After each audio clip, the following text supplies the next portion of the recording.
第二，請法師再次解釋乜嘢係皈依，因為我喺大殿上聽到有幾個居士嘅論議之後呢，覺得好迷惘啊！有啲人皈依係點樣呢？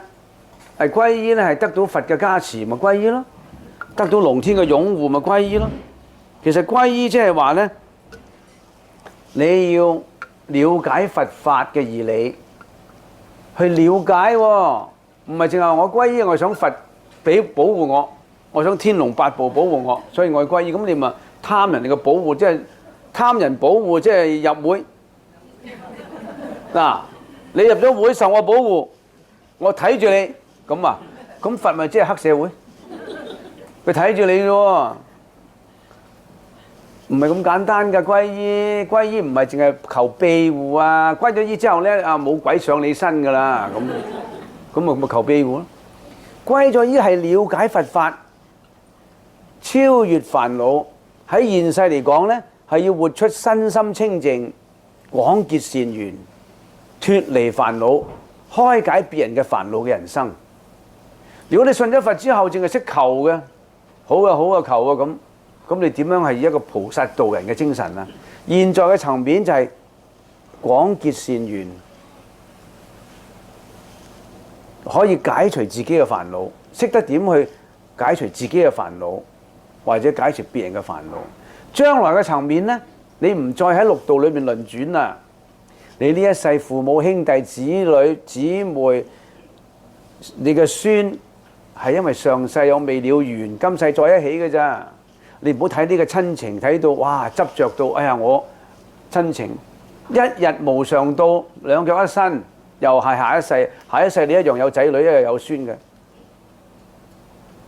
唔好再輪轉輪迴啦，唔好喺個生死裏邊輪轉啦。釋迦牟尼話俾我哋聽，所有嘅你嗰啲倫理嘅關係啊，子女啊、夫妻啊、父母啊、兄弟啊，全部都係因為不了情。無仇不成父子，無怨不成夫妻。呢個從譯面嚟講嘅，咁當然有啲恩愛㗎，亦都有嘅。恩愛啲咪還債咯，你爭我，我爭你嘅。有啲一早就離婚都有㗎，佢還完債咪離婚咯。有啲去到80歲先離婚㗎，你見過未啊？我見過啦。皈依呢，即係皈依佛、皈依法、皈依僧。皈依佛即係咩呢？我要了解佛所講嘅義理。皈依佛，人裏邊係一種覺悟性嘅，呢種係佛性。呢種佛性係點覺悟，令到唔會再沉迷喺生死苦惱呢？唔會沉迷喺物質享受呢？會脫離呢一種嘅煩惱呢？就皈依個覺性啦。皈依佛即係皈依覺性。皈依法呢？皈依法歸依佛所演繹嘅嗰種智慧，我要追求呢一種智慧，從呢種智慧而修行而得道。皈依僧呢？僧者戒律也。皈依僧嘅人係咩呢？我現世有啲嘢我唔做得嘅，有啲嘢我要推行嘅。邊啲嘢我唔做得啊？殺盜淫妄、偷呃拐騙。因為點解做嗰啲唔做得啊？實有報應嘅。報應有3種，一種係現報，一種係花報，一種係餘報。現報係咩啊？你今世作惡作善，今世就得到報應㗎啦。作惡實有惡報，作善都有善報嘅噃。你做咗好事冇話冇報嘅喎，有善報嘅喎。睇下時辰未到嘅啫喎。你話我做咗好多善事，我唔要報，佢自然就有報㗎啦。你唔係要唔要嘅問題。你做咗惡事，你話我唔想惡報得唔得？唔得㗎。大家睇到啦，你打開個報紙啦，你嗰啲完全睇到啦。咁你仲唔醒水？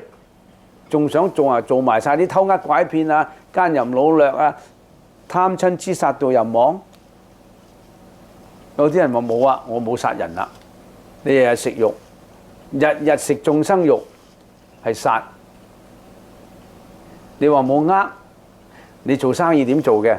冇騙，你點簽合約嘅？你同人做生意有冇食埋你自己 partner 嗰份啊？有冇呃人啊？